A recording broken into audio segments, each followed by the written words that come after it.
There is a glaring problem with intactivists. They are awful at defining words, and they make up random words and phrases, and then they put their own definitions to them and then fight about it without a clear understanding of what they are talking about, leading to arguments and wasted time. This video will save you a lot of time and headache in this movement. Depending on how serious you are in this movement, this can save you months of your life.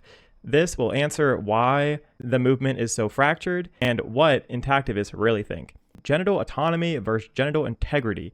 At first glance, these mean the same thing. Here are the definitions. I have to use ChatGPT because no other website actually defines genital integrity. But genital integrity, the definition, is the principle that a person's genitals should not be altered, cut, or modified without urgent medical necessity or their fully informed consent. The focus is protect from non-consensual alteration. Genital autonomy. That definition is the right of every individual to make their own informed decision about their genitals and sexual autonomy. The focus is personal choice and agency. Now, that may sound the same to you, and it does sound really, really close. Some intactivists think that genital autonomy and genital integrity is the same, or at least close enough to be fighting for the same cause. However, go in with intactivism in that mindset, you will quickly find yourself in a Reddit shitposting war, turning your friends against your friends, and it's important to know this because when you speak to a person in this movement, you have to know what he or she actually means and what they stand for. And just so you know, in my whole time being in this movement, I heard this explained to me maybe 3 times by a couple people, which this conversation should be had as soon as you join this movement.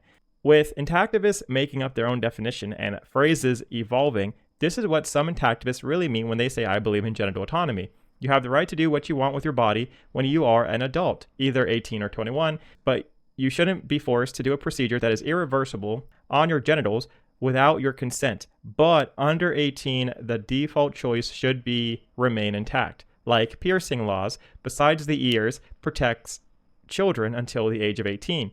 That makes sense, just like the original definition that ChatGPT gave us. Now, genital integrity means something completely different. Typically, when they are a genital integrity advocate, you have no right to a circumcision. It should be banned for everyone, unless absolutely medically necessary, which many genital integrity advocates argue that that is never the case. There's no medical reason for a circumcision ever. Legal actions should be taken for anyone seeking out or performing circumcisions. So genital integrity people think that it's pure mutilation and the government should have a right to step in with force, whether it's to inflict monetary damages, imprisonment, and some strongly advocate for the death penalty if you do this to a minor.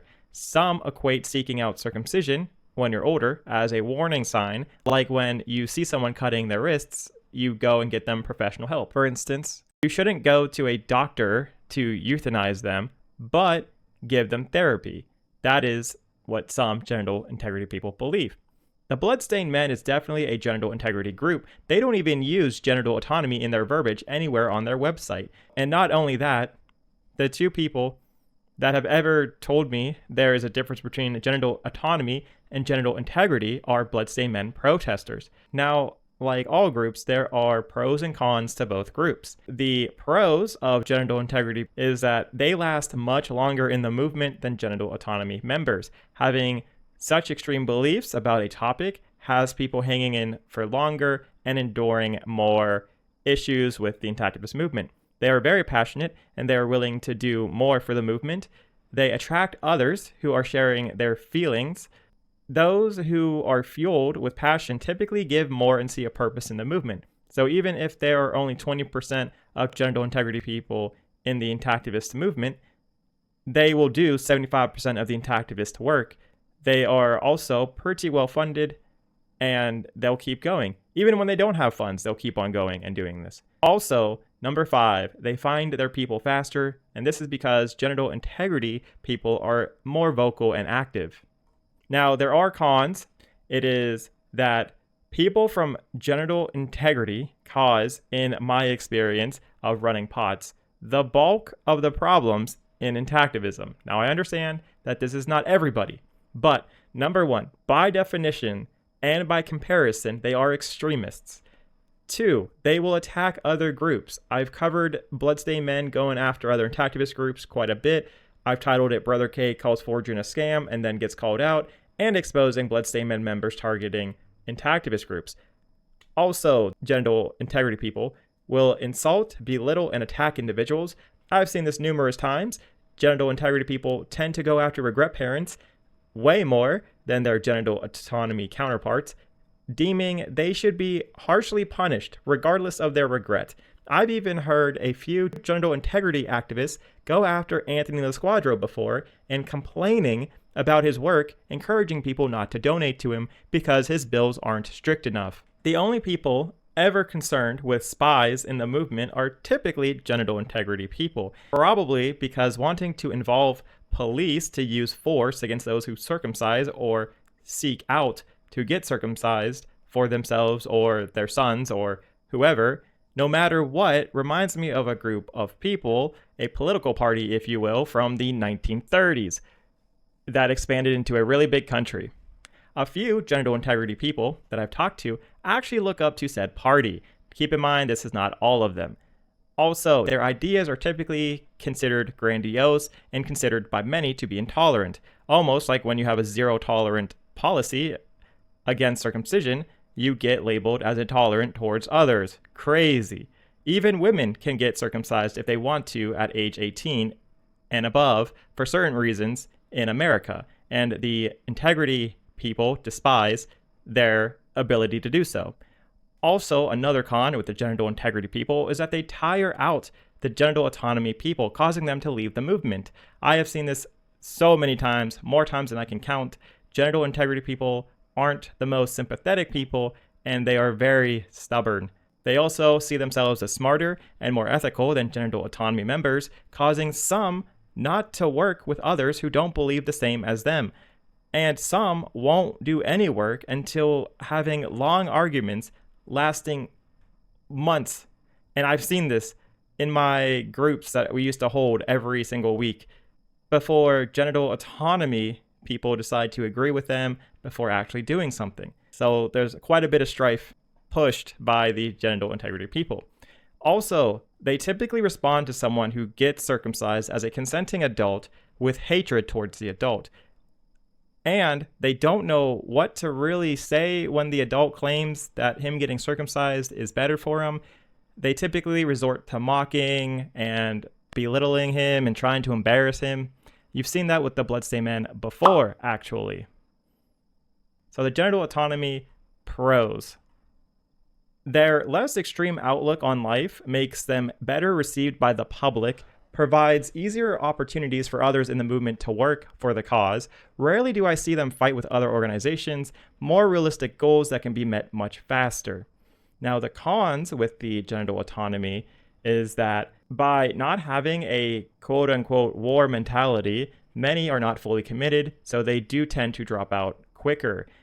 Genital autonomy people, they typically take a more gentler approach in the movement, making discords or making a post, sending a few social media messages. Many people feel that they are not as effective as groups that have stronger, more passionate beliefs, like the genital integrity people. Some people think that genital autonomy advocates are not real intactivists. Also, genital autonomy advocates have a harder time to find people that believe like them. Also, genital autonomy in the name is annoying to a lot of the integrity advocates like GAZ, GAUDAF, Genital Autonomy America, etc. So many groups use genital autonomy, insert the name. It is a very often used name for sure. Now, many factors can constitute why someone is a genital integrity person. A strong moral compass, a deep understanding of circumcision and its problems, anger or hatred, a deep mistrust of doctors, that they would only feel that they can protect everyone if police held a gun to the doctor's head to do the right thing by laws, and a few may be driven by racism. Now, of course, this will get blown out of proportion by certain genital autonomy people saying it has to be racism if you don't let adult men practice their religion customs on themselves as adults and you want to imprison them or worse, it has to be racist or some kind of bigotry. Now, quite a few genital integrity people have said they wanted to turn certain countries into parking lots over this issue. Also, another reason why people are genital integrity advocates is a sense of justice. Ironically, forcing consenting groups of people to follow what you believe by force because you know better is what the parents did to most genital integrity people when they circumcised them as children. So to them, justice is taking away everyone's free will through the threat of violence to never do this practice ever again, because that is what happened to them in their first moments of life. Psychological reactants, the theory poses that the threats to personal freedom cause motivational arousal directed at reestablishing freedom. This is common with kids who had very strict parents that when they grow up and have kids of their own, they give them no structure because structure equals oppression to their parents. That's why more genital integrity also fight against the entire medical establishment because most likely their parents just went along with the medical establishment. And the last reason is drastic times calls for drastic measures. So in my experience and rule of thumb is that most genital autonomy people will work with other genital autonomy people. Most genital autonomy people will attempt to work with genital integrity people. Now, when it comes to genital integrity people, a very few of them will work with other genital integrity people. And also, a very few of them will work with genital autonomy people. Honestly, some genital integrity people are like beta fish. They will argue over anything: wisdom teeth, shots, abortions, men's rights, veganism, women's rights, trans rights, etc. I will get more into this into the next video.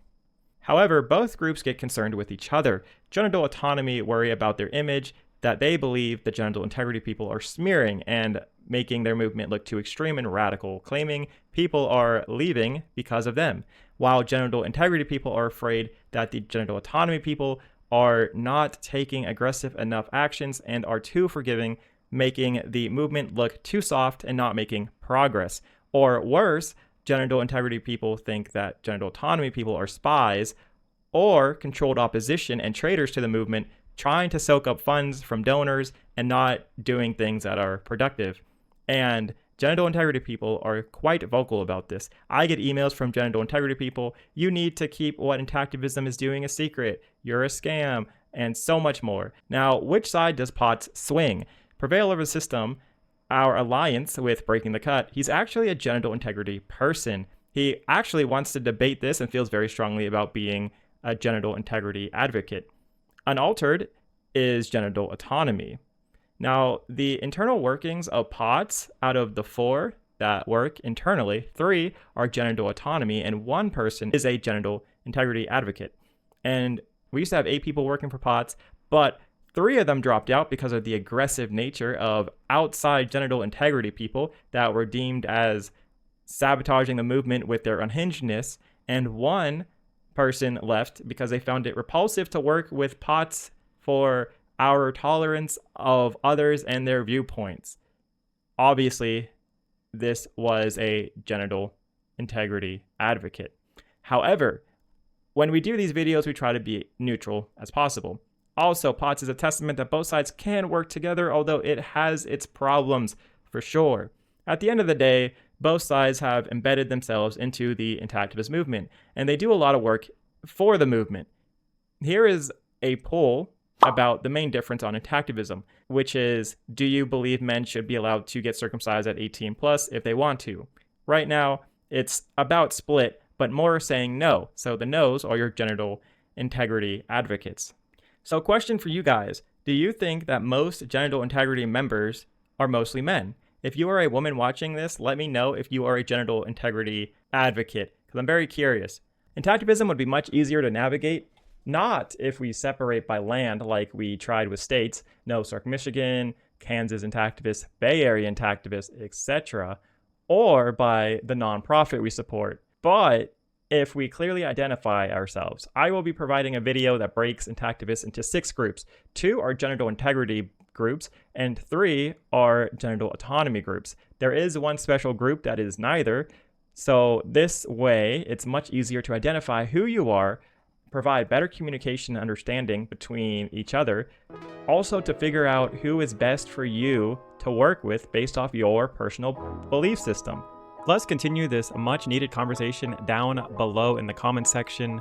Keep in mind that the purpose of this video is just to promote conversations that intactivists really do need to have, and it's kind of hard to have hard data on all of this stuff, so I'm definitely open to people to disagree and agree with me.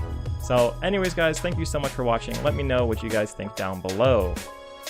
Bye!